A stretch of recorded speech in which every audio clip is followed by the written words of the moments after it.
and whether to bundle China into this, which was probably a bridge too far for the sort of initial phases. So I think that this is an area that one could have very serious discussion about. Thanks, Tom. But I wouldn't do it individually, because the Russians, obviously will look for a way to, pluck off not just the UK as a nuclear power, but Germany and other countries obviously have a stake in this from their own security perspectives. Before we move on that question as well, I was about to say, before we move on from this, Shashank, do you want to add to this? And I don't know whether you do. Yeah, and I saw that Anders wanted to as well. Yeah, I don't want to be the.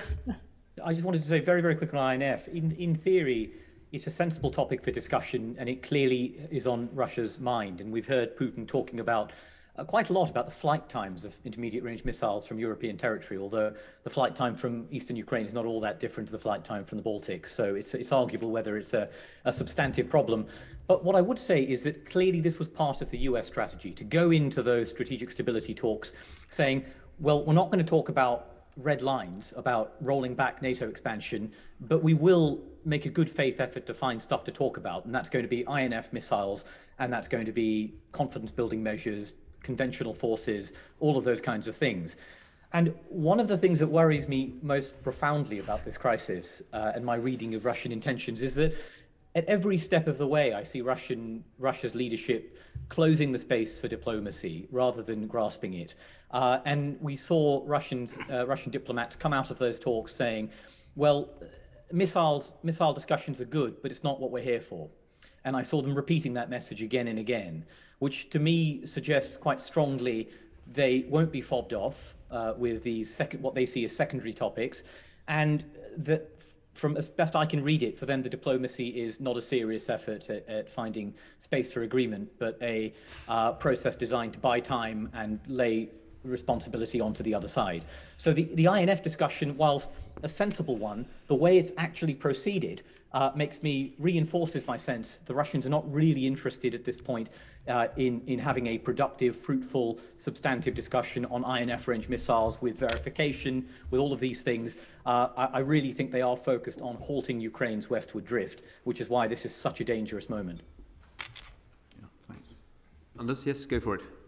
Yes, thank you. Let me follow up on a similar line.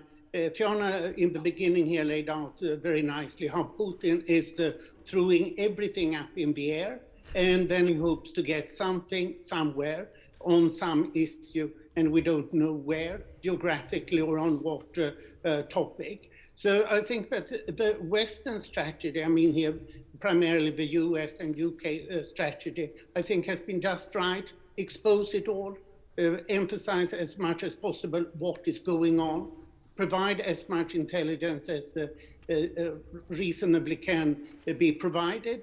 And by doing so, the West is really pushing Putin into a sort of dead end. Either he goes for everything, and then he's likely to lose, or he's not getting anything. The worst would be that he gets something. So you can say that a summit with Biden, that's a big win for Putin. He shows that he's one of the three big leaders in the world, together with the US president and the Chinese president, but it's not enough. He needs something more. The big thing that Putin is talking about repeatedly is Yalta 2, or Yalta 2, you might pronounce it. And he wants to divide the West. Previously, he tried to break Europe out. Now he tries to break the US out and have an agreement over Europe with the US. All these things need to be stopped. And I think that the US and the UK in the strategy are doing exactly the right things. And what does Putin really accomplish? Fiona offered a number of issues, but the fundamental thing is he wants to stop democracy in his neighborhood, and in particular in Russia. He doesn't recognize Ukraine as a state, and he wants to have it abolished. But that is primarily in order to get what the Russians call since the beginning of the 20th century, a small victorious war. So the ultimate aim is to gain popularity by doing something for the nation, and at the same time getting an excuse for more repression at home. So I think that we should concentrate on these things, and what he achieves in terms of specific arms agreement, I think is quite relevant. And Fiona and also Shanker emphasized here that Putin has put everything here in terms of ultimata. This is not a question of reaching an agreement. This is not an opening for a negotiation, but this is to put the West in a corner. But when the West stands up, as it now admirably has done, then he's putting himself in a corner. So I think that we are moving in the place where we should be. And I think it's excellent that you're holding this meeting today, and that you are so focused on these issues. This is in itself something that really harms Putin's strategy. Okay, thanks very much. Alicia, all yours. I was just listening in, sorry. Fiona, when it comes to our time in Ukraine, I was slightly taken aback by the fact that the Western intelligence assessments seem to differ quite significantly from those of the Ukrainians. So there was a lot of views when we were in Kiev that any invasion would come over the contact line, and there was some reference to the fact there could be an effort to directly decapitate Kiev, obviously through Belarus. Whereas obviously when we met with the Ukrainians, it was very much the contact line is far too built up, there is far too much defence infrastructure, that is something that's not going to be crossed. It will either be, yes, a direct decapitation of Kiev, or more likely through the south or through other vulnerable parts of their borders. How likely do you think each of those scenarios are, and what do you think Putin is looking at specifically? Well, I mean, Putin's clearly trying to keep us guessing because he's given himself a lot of options. I mean, there's also air defense, or rather, opposite of defense, offense, which could also be used. I mean, if you look at what they did in Georgia in 2008, which is a long time ago, it was more of a sort of a set piece World War II, tanks through the Rocky Tunnel, plus then, use of aircraft. They've obviously adapted a lot since then, the use of covert operatives, different forces, cyber attacks. We've seen, obviously, the deployment of vessels from the Baltic fleet coming around into the Black Sea with amphibious landing capabilities. So there's also the sea attacks. One could be very concerned about, for example, they've already done this to most rather good effect of the Sea of Azov, blocking off, completely the Sea of Azov to any outside shipping, as well as then taking Mariupol and other Ukrainian ports, threatening Odessa.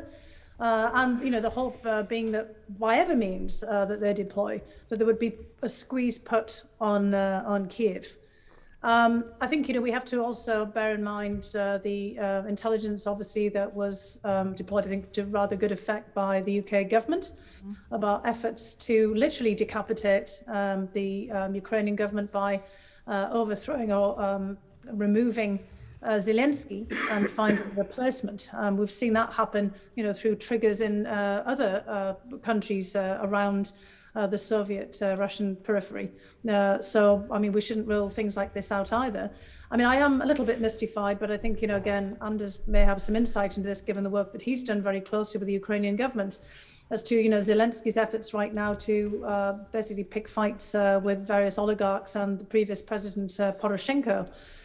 Which also suggests there's quite a lot of machinations going on inside of Ukraine and its Ukrainian political circles, which Putin and the Kremlin could try to take advantage of. We saw them do that in Georgia, for example, as well as attempt this in Armenia. I mean, another factor again to bear in mind is, as I said before, is just the variety of covert operations that they have.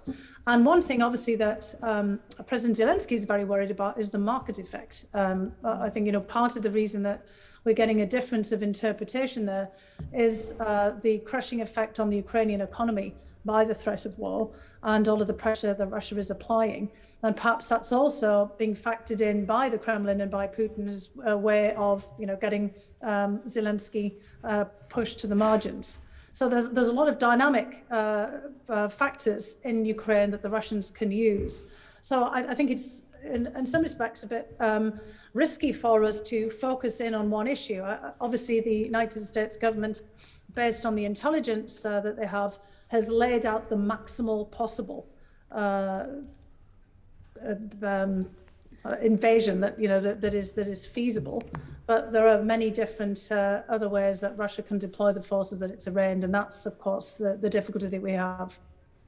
Absolutely. And I don't know, Mr. Anders, if you'd like to come in on that at all. Mr. Anders. Yeah, thank you. I would like to pick up on 2 points. One, what Fiona mentioned, the Ukrainian politics are very divided. And President Zelensky is now trying to prosecute former President Poroshenko, his main political rival, for high treason.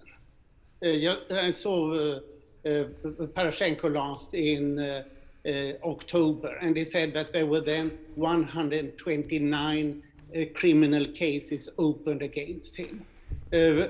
President Zelensky completely controls the prosecutor general. So this is a political